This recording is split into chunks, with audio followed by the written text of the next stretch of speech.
ఏ ప్రభుత్వ హయాంలో లేని కష్టాలు రైతులు ఇప్పుడు కూటమి ప్రభుత్వంలో అనుభవిస్తున్నారు. స్వయంగా కళ్ళ ముందు కనిపిస్తున్నాయి. ప్రధానంగా యూరియా కష్టాలు. రబీ సీజన్ ప్రారంభమై అప్పుడే దాదాపు 3 నెలలు దాటిపోయింది. ఇప్పుడు రబీ సీజన్లో వరి కానీ, జొన్న కానీ, మొక్కజొన్న కానీ ఆల్రెడీ మనం నిన్న ఒక డిబేట్లో మాట్లాడుకున్నాం. వీటికి ఖచ్చితంగా యూరియా అనేది రెగ్యులర్గా కావాలి. ఇది గత ప్రభుత్వ హయాంలో ఎప్పుడూ కూడా ఈ టాపిక్ రాలేదు, రోడ్డు ఎక్కలేదు రైతు. లేదంటే యూరియా బస్తాలు అధికార పార్టీ వాళ్ళు పట్టుకెళ్ళిపోతున్నారు, రైతులకు అందట్లేదు అనేది తెర మీదకి రాలేదు. అంటే అక్కడ ఆ సమస్య, ఆ కొరత లేదని అర్థం. ఇప్పుడు వస్తుంది అంటే దాని అర్థం ఏంటి? ఆ కొరతను తీర్చాల్సింది ఎవరు? యూరియా అందించాల్సింది ఎవరు? ఒక యూరియా బస్తాన్ని బ్లాక్ లో కొనుక్కోవాల్సిన దుస్థితి రైతు ముందు ఈ రోజు ఉంది అంటే దానికి కారణం ఏంటి? ఇదే అంశం మీద చర్చించే ప్రయత్నం చేద్దాం. సార్, ఆల్రెడీ రైతులకు సంబంధించి కష్టాలు అనేవి ఈ 18 నెలల్లో ప్రస్తావించాలి అంటే రోజు ప్రస్తావించవచ్చు అన్నట్టుగా ఉన్నాయి. ఇప్పుడు తాజాగా వీళ్ళు రాసిన మొన్న కూడా మనం ఒక డిబేట్లో మాట్లాడుకున్నాం. ఇప్పటికీ కూడా యూరియా అందకపోవడం వల్ల బ్లాక్ లో కొనుక్కునే వాళ్ళు కొనుక్కుంటారు, పక్క రాష్ట్రాలు వెళ్ళి తెచ్చుకునే వాళ్ళు తెచ్చుకుంటారు, కానీ అందరూ తెచ్చుకోలేరు. అలాగా పైగా ఈ సొసైటీకి వచ్చే యూరియా బస్తాలు ఏవైతే ఉంటాయి రైతులకి ఇస్తాం. ఇక్కడ టోకెన్ సిస్టమ్ అనేది నడుస్తుంది సార్. ఇక్కడ కూడా మాకు కూడా ఆ టోకెన్ ముందు ఇచ్చేస్తారు వెళ్ళగానే. తర్వాత ఆ టోకెన్ బట్టి తిరుగుతూ ఉంటాడు వాడు. ఎవరు ఆ బస్తా ఎవరు, కానీ వస్తాయి వెళ్ళిపోతాయి. అక్కడ మాత్రం యూరియా ఉండదు. అంటే అక్కడ రికమెండేషనో లేదా పార్టీ వాళ్ళు, కూటమి వాళ్ళు వాళ్ళకి ముందు వెళ్ళిపోతాయి. ఈ రైతు మాత్రం ఆ టోకెన్ అలాగ జోబులో పెట్టుకుని తిరుగుతూనే ఉంటాడు. ఈ దుస్థితి ఇంకింతేనా? దీనికి ఎవరు సమాధానం చెప్పాలి? ఒక పక్కా భవనం ఉంది, అంతా కన్స్ట్రక్షన్ చక్కగా అందరం ఉంటున్నాం. ఒక మేధా వచ్చాడు, మీకు మెరుగైన జీవితాన్ని అందిస్తానని చెప్పి ఆ భవనాన్ని బుల్డోజర్లతో కూల్చాడు. చివరన ఆ కూలిన ఇవి ఉంటాయి కదా, పగిలినటువంటిది, దాని కింద ఉండండి మీరు, దాని కింద ఉంటే మీకు అద్భుతంగా ఉంటుంది అని చెప్పాడు అనమాట. ఏది ఆ కూల్చిన తర్వాత అలా పడిపోతాయి కదా, వాటి కింద ఉండండి, మీ జీవితం బాగుంటుంది. మీకు మామూలుగా అట్లా పెద్ద బిల్డింగ్ అయ్యేటప్పటికి నడువులు నొప్పులు వస్తున్నాయి, ఒళ్ళు నొప్పులు వస్తున్నాయి. అదే దాని కింద ఉంటే గనక చక్కగా ఉంటారు, ప్లస్ తక్కువ ఖర్చు. ఇదివరకు అయితే 10 మనిషి కావాలి, వాళ్ళందరూ కావాలి, ఇప్పుడు ఏం అక్కర్లేదు కదా అని చెప్పాడు. ఇది ప్రస్తుతం దీనికి సరిగ్గా అనమాట. అది విజన్, దాన్ని విజన్ అంటారు అనమాట. ఇక్కడ మన రాష్ట్రం ఆల్రెడీ కూలిపోయింది కాబట్టి కొత్తగా కోలడానికి ఏమి ఉండదు. అది ఇంకా పోయేది ఏముంది, సింపుల్. ఇది ఎందుకు చెప్పాల్సి వస్తుందంటే, రైతు భరోసా కేంద్రం అనేటటువంటిది ఒక వ్యవస్థ. అది ప్రారంభ దశ నుంచి మధ్య దశ దాకా వచ్చింది. ప్రారంభ దశ పెట్టారు, ఓ మనిషిని పెట్టారు. వాళ్ళు విత్తనాలకు సంబంధించి స్లిప్ ఇచ్చేవాళ్ళు, ఎరువులకు సంబంధించి స్లిప్ ఇచ్చేవాళ్ళు. షాపులో వాళ్ళందరి దగ్గర అయి ఉండే తీసుకెళ్తే ఇచ్చేసేవాళ్ళు. సబ్సిడీ డబ్బులు ప్రభుత్వం వాళ్ళకి వేసేసేది, వాళ్ళ అకౌంట్ సింపుల్ గా అయిపోయింది అక్కడ కదా. దాన్ని అది ఫస్ట్ ఫేజ్. ఒక ఎంప్లాయీ ఉన్నాడు అన్నారు.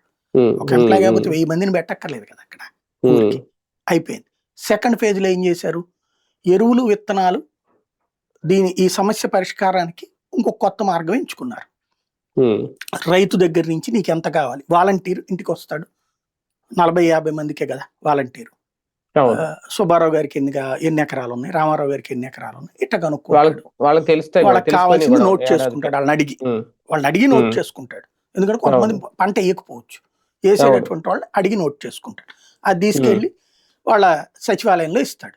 సచివాలయం వాళ్ళు తీసుకెళ్ళి ఆ బ్యాంక్ వాళ్ళకి ఇస్తాడు, కోఆపరేటివ్ బ్యాంక్ వాళ్ళకి. ఎందుకు, రైతులందరూ కోఆపరేటివ్ లోనే కదా తీసుకునేది, వద్దనే వాళ్ళది పక్కన పెట్టేస్తారు. అక్కడ మాక్సిమం ప్రతి ఒక్కళ్ళు, ఈవెన్ ధనవంతులైనటువంటి రైతులైనా సరే దాంట్లో పెట్టుకుంటారు, కోఆపరేటివ్ లోన్స్ తీసుకుంటారు అక్కడ. దాన్ని తీసుకున్న తర్వాత ఆ కోఆపరేటివ్ సొసైటీ వాళ్ళు ఏం చేస్తారు, అది కోఆపరేటివ్ సొసైటీలు కదా ఉండేది వీటిట్లో మనకి, సహకార సంఘాల వాళ్ళకి ఇస్తారు. ఈ సహకార సంఘాల వాళ్ళే కదా లోన్స్ ఇచ్చేది. ఆ సహకార సంఘాల వాళ్ళు అది తీసుకుని వాళ్ళు డబ్బులు కట్టేస్తారు. కట్టేసేసి తర్వాత ఆ ఎరువుల లారీ వచ్చేస్తుంది, కేంద్రం నుంచి వచ్చినటువంటిది. వాళ్ళకి డబ్బులు వెళ్ళిపోయినాయి, వచ్చేసింది. రాగానే ఎవరెవరికి ఎంత ఎంత అనేటటువంటిది వాళ్ళకి ఇంటి దగ్గర, పొలం దగ్గర ఎక్కడ ఏమంటే అక్కడ, సింపుల్. లేదా మీ ప్రతి ఇంటి దగ్గరికి రావడం కష్టం అనుకుంటే సో షాప్ దగ్గర వేసాం, తీసుకెళ్ళండి మీది కావాల్సింది. లేదా ఆ సొసైటీ దగ్గరే పెట్టించారు చాలా చోట్ల సొసైటీలోనే పెట్టేసి ఇచ్చేశారు. అవి సొసైటీ డబ్బులు కట్టింది కాబట్టి సొసైటీ తీసేసుకుని సొసైటీ దగ్గరికి వెళ్ళి రైతు తెచ్చేసుకుంటాడు. తర్వాత ఈ అప్పు ఓకే చేసినప్పుడు ఆ డబ్బులు బిగబట్టుకుని మిగతా ఇచ్చేసేవాడు. సింపుల్ ప్రొసీజర్ నడిచిపోయింది అప్పుడు. అయినా ఇంకా కావాల్సి వచ్చింది. షాపుల్లో ఎక్కడా కొరత లేదు, చక్కగా నడిచిపోయింది. కేంద్రం ఇచ్చింది ఇచ్చినట్టుంది, కానీ ఆ వ్యవస్థ తప్పుడుది, అదంతా దోపిడీ అని చెప్పి దాదాపు 10,000 ఏమో పెట్టాడు రైతు భరోసా కేంద్రాలు. వాటికి ఇప్పుడు పేరు మార్చి రైతు సేవా కేంద్రాన్ని పెట్టేసి వాళ్ళకి ఏం చేయాలో తెలియనీయకుండా ఇప్పటిదాకా సవ్యంగా నడుస్తున్న వ్యవస్థను చిన్నాభిన్నం చేసేసి ప్రతి సచివాలయానికి ఈ రైతు సెక్రటరీ ఉంటారు, వాళ్ళని బెదిరేసి ఇప్పుడు వాళ్ళ ద్వారా నడిపిస్తున్నారు. ఇది వాలంటీర్లు పక్కన పెట్టారు, వాళ్ళ ద్వారా నడిపిస్తూ వాళ్ళని బెదిరేస్తున్నారు. ఈ రాగానే వీళ్ళకి వస్తుంది, ఈ సెక్రటరీకి వార్నింగ్ ఇస్తారు, అగ్రికల్చర్ సెక్రటరీ అంటారు వీళ్ళని. వాళ్ళకి వార్నింగ్ ఇస్తారు, నేను అధికార పార్టీ నుంచి మాట్లాడుతున్నా, నాకు ఇప్పుడు మొత్తం ఎన్ని వస్తున్నాయి, 500 అయ్యా, 300 నాకు పట్టే పక్కన. సరే అది రైతులకి ఇవ్వాలి, రైతులకే నేను ఇస్తా, మేము ఇచ్చుకుంటాంలే, నువ్వు పక్కన పెట్టి. ఇంతే. చివరికి ఒకళ్ళ సూసైడ్ అటెంప్ట్ కూడా చేశారు కదా మధ్యన. ఆ స్టేజ్లో రైతులేమో వీళ్ళని తిడతారు, రైతులు వీళ్ళని అడుగుతారు, వీళ్ళేమో ఆయన తీసుకుపోయాడు అన్న, నువ్వు నా పేరు చెప్పద్దు, ఇచ్చే లేవని చెప్పు, అంతే. ఇక్కడ ఇది ప్రభుత్వానికి చెడ్డ పేరు, లేవని చెప్తే. తేడా వస్తేనేమో ఈ అగ్రికల్చర్ సెక్రటరీ మీద చర్యలు ఏమైపోయినాయి, తీసుకుపోతుందేమో అధికార పార్టీ వాళ్ళు వాళ్ళ రైతులకి ఇచ్చుకుంటున్నారు, వాళ్ళకి కావాల్సిన వాళ్ళు. ఇంకోటి, ఒక రైతుకి 3 బస్తాలు కావాలంటే ఒకటే ఇస్తారు, అదే వీళ్ళకి కావాల్సిన వాళ్ళకైతే 3 కావాలంటే 4 కూడా ఇస్తారు. ఇలాగ వ్యవస్థను చిన్నాభిన్నం చేసాం మనం. అంటే అందరికీ అందుబాటులో ఉన్న వ్యవస్థని చిన్నాభిన్నం చేసి కావలసిన వాళ్ళకి అందిపుచ్చుకునేటటువంటి ఒక సిస్టంలోకి తెచ్చేసాం, స్వార్థం వైపుకి తెచ్చేసాం, వ్యవస్థను చిన్నాభిన్నం చేసేసాం. అందరికీ అందే పెన్షన్ ఇప్పుడు కొందరికే అందుతున్నట్టుగా, అందరికీ అందే వ్యవస్థ ఇప్పుడు కొందరికే అందించేటట్టు చేసేసాం దాన్ని. దాని పర్యవసానం ఏంటి? ఇప్పుడు ఎవరిని బాధపడాలి రైతు? ఎక్కడికి వెళ్ళాలి? క్యూ లైన్లలో నుంచి 2 రాష్ట్రాలు ఒకేసారి పట్టింది ఈ దరిద్రం. ఈ 18 నెలలు 20 నెలల నుంచి చూడండి మీరు. గత 10 సంవత్సరాల్లో తెలంగాణలో ఈ ప్రాబ్లం రాలా, గత 5 ఏళ్లలో ఆంధ్రాలో ఈ ప్రాబ్లం రాలా, ఈవెన్ అంతకుముందు చంద్రబాబు గారు ఉన్నప్పుడు కూడా రాలేదు ఈ ప్రాబ్లం. ఈ ట్రిప్పే వచ్చింది, ఇది ఈ ట్రిప్పే వచ్చింది. ఎందుకని అంటే స్వార్థం అంత పెరిగిపోయింది. క్రిందసారి చంద్రబాబు గారు ఉన్నప్పుడు కూడా ఇట్లాగా కార్యకర్తలు మీ ఇష్టం వచ్చినట్టు నడిపేసుకుంటారు, నాయకులు మీ ఇష్టం వచ్చినట్టు నడిపేసుకుంటారు అలా ఆయన. ఈసారి పొలిటికల్ గవర్నెన్స్ అన్నారు. పొలిటికల్ గవర్నెన్స్ అంటే ఇంతే ఉంటది, అధికార పార్టీ తరపున పనిచేయాలి అంతే. ఇక ఎవడైనా సరే దాని పరిణామం ఎక్కడ? అంతే, అధికార పార్టీ ఆశీర్వదిస్తేనే బతుకుతావు నువ్వు, లేకపోతే బతకనియరు నేను.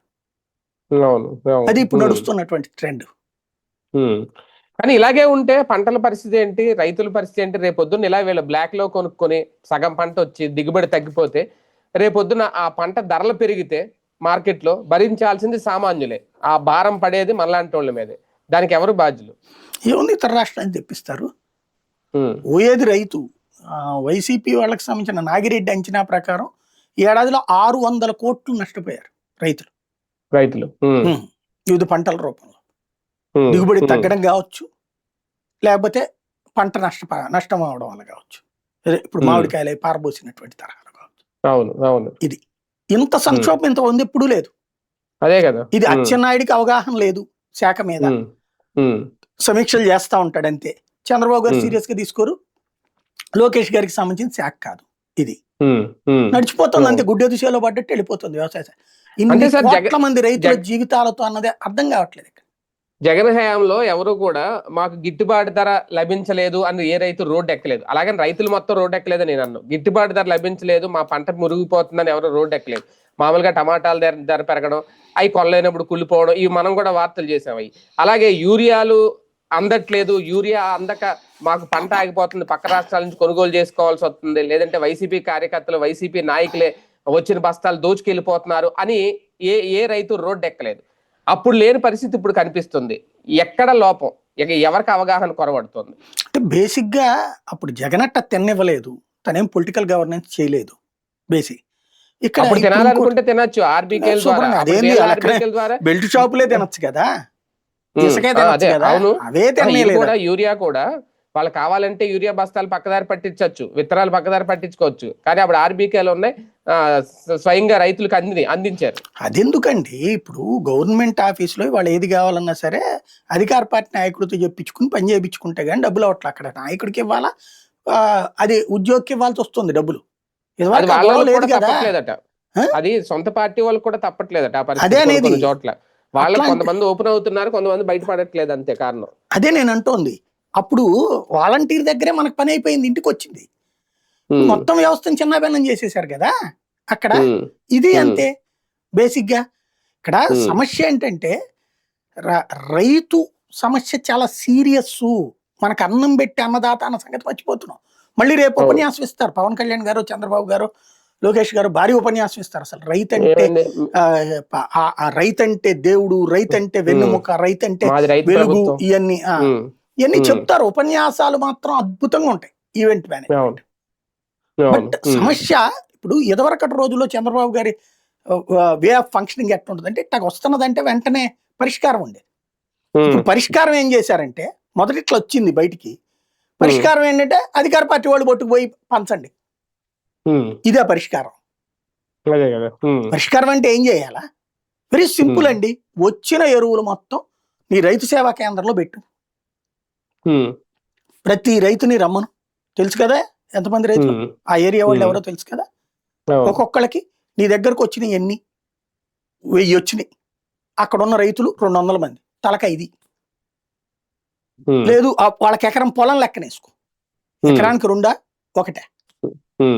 సింపుల్ కదా. ఈ లెక్క తీసేసి జాయింట్ కలెక్టర్ ఆ రైతు సేవా కేంద్రమా ఇప్పుడు పేరు పెట్టింది రైతు భరోసా కేంద్రం, కానీ రైతు సేవా కేంద్రం అన్న ఇద్దరితో సింపుల్ గా నడిచేది. వాళ్ళు ఒక ఇన్స్ట్రక్షన్ ఇచ్చి జాయింట్ కలెక్టర్ ద్వారా మొత్తం ఇంకెక్కడా పెట్టడానికి వీల్లేదు, ఆ రైతు సేవా కేంద్రంలోనే పెట్టాలా. పెట్టేసేసి రైతు కార్డు తెచ్చుకోవడం, ఆధార్ కార్డు, ఆ రైతు కార్డు ఏదో ఉంటది కదా, పాస్బుక్ తెచ్చుకోవడం, 1, 2 వీళ్ళు ఎంత ఫిక్స్ చేస్తారో తీసుకెళ్ళిపో, అంతే. డబ్బులు ఇచ్చేసే అక్కడ సింపుల్ గా అయిపోతుంది కదా. ఇప్పుడు జ్యోతే సిటీ ఎడిషన్ లోనే 450, 500 అని రాస్తుంది, ఈనాడు 350 అని రాస్తుంది, సాక్షి వాళ్ళు 350 నుంచి 500 అని రాస్తున్నారు. అంటే 270 రూపాయలకి రావాల్సింది 350 అంటే బ్లాకే, అది కూడా అందట్లేదంటే ఇంకా బ్లాకే. పైగా ఇప్పుడు విత్తనాల షాపుల వాళ్ళంట ఇది కొనాలంటే, ఎరువు ఇవ్వాలంటే వాళ్ళు ఇంకో 2-3 రకాలు ఇస్తారట. అదే కదా, అవి కూడా కొనుక్కుంటేనే ఇది ఇస్తారట, లేదంటే లేదంటున్నారట. ఇది మళ్ళీ వాళ్ళ దోపిడి పనిలో పనిగా. ఇవన్నీ ప్రభుత్వం నెత్తినే పడతాయని వీళ్ళకి అర్థం కావా? అదే కదా. అసలు పవన్ కళ్యాణ్ గారికి ఏం సంబంధం లేదా ఇది? అదే నా శాఖలు కాదని, నువ్వు కూటమిలో భాగస్వామి కదా. భారతీయ జనతా పార్టీకి ఏం సంబంధం లేదు, నువ్వు కూటమిలో భాగస్వామి కదా. మీరందరూ పెళ్లి చేసుకున్నాక కాపురం చేసేటప్పుడు మీ దగ్గర ఉన్న బిడ్డలకి ఏదైనా ప్రాబ్లం వస్తే భర్తదే బాధ్యత, భార్యదే బాధ్యత అంటే కుదరదు అక్కడ. ఆ బిడ్డల జీవనం అన్నటువంటిది భార్యాభర్తలు ఇద్దరిది. మీ ముగ్గురు ఇక్కడ కాపురం చేస్తున్నారు, అది మర్చిపోతే ఎట్లాగా? అంటే పవన్ కళ్యాణ్ గారికి తెలియనో కాదు ఇవేమి, అలాగని పిఠాపురం నియోజకవర్గంలో కూడా ఈ సమస్య ఎక్కువ ఉంది, ఆయన దృష్టికి వెళ్ళదని కాదు. ఎన్నికలకు ముందు కౌలు రైతుల గురించి పట్టించుకున్న ఆయన, ఇంటింటికి ₹1,00,000 ఇచ్చిన ఆయన, ఇప్పుడు ఎందుకో మరి సైలెంట్ గా ఉంటున్నారు. అంటే కూటమిలో ధర్మం అనుకుంటున్నారా, పొత్తు ధర్మం అనుకుంటున్నారా? ఇప్పుడు మాట్లాడితే పొత్తు ధర్మం అంటే ప్రజలోనే వదిలేయడం అడ్డదిడ్డంగా. అప్పుడు ఇంకా ప్రజాసేవ ఎందుకు అవుతుంది? నువ్వు రాజకీయం ఎందుకు ఉంటుంది అది? ఇప్పుడు ఇట్లాంటి దానికి చంద్రబాబు గారి దగ్గర ఆన్ రికార్డ్ చేయొద్దు, పోని ఆఫ్ ద రికార్డ్ వెళ్ళి చెప్పండి ఏందా ఇది అని అడగండి, పరిష్కారం అయ్యేలాగా వెంటపడండి. వెంటపడకపోతే మీరు వేస్ట్ కూటమిలో ఉండి. అప్పుడు ఆ పాపం మీది కూడా అవుతుంది.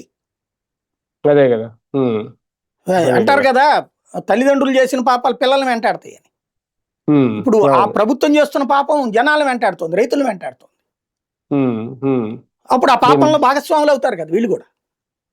అవును, దీని ప్రభావం ఏంటి, ఫలితం ఏంటి అనేది ఇంకా రేపు పొద్దున ఎన్నికల్లో చూపిస్తారు. రైతులు ఇప్పుడు సైలెంట్ గా ఉన్నారు, అంతే. రైట్, చూద్దాం. మొత్తానికి రైతులు యూరియా విషయంలో అయితే చాలా ఇబ్బంది పడుతున్నారు. ప్రధానంగా ఇప్పుడు రబీ సీజన్ లో రైతులకి యూరియా అనేది చాలా అవసరం. వరి కానీ, జొన్న కానీ, మొక్కజొన్న కానీ పండించే రైతులకి యూరియా అనేది క్రమంగా చాలా అవసరం. ప్రతిసారి బ్లాక్ లో కొనుక్కోవాలంటే చాలా వాళ్ళకి ఇబ్బంది, పక్క రాష్ట్రాలను తెప్పించుకోవాలంటే. యూరియా అందించే విషయంలో ప్రభుత్వం కానీ లేదంటే పవన్ కళ్యాణ్ గారు కానీ స్పందిస్తారా? ఇలా వదిలేస్తే ఖచ్చితంగా అది వ్యతిరేకతగా మారే ప్రమాదం ఉంటుంది. అది ఎలాంటి పరిణామాలకైనా దారితీసే అవకాశం ఉంటుంది. చూద్దాం ఏం జరుగుతుంది.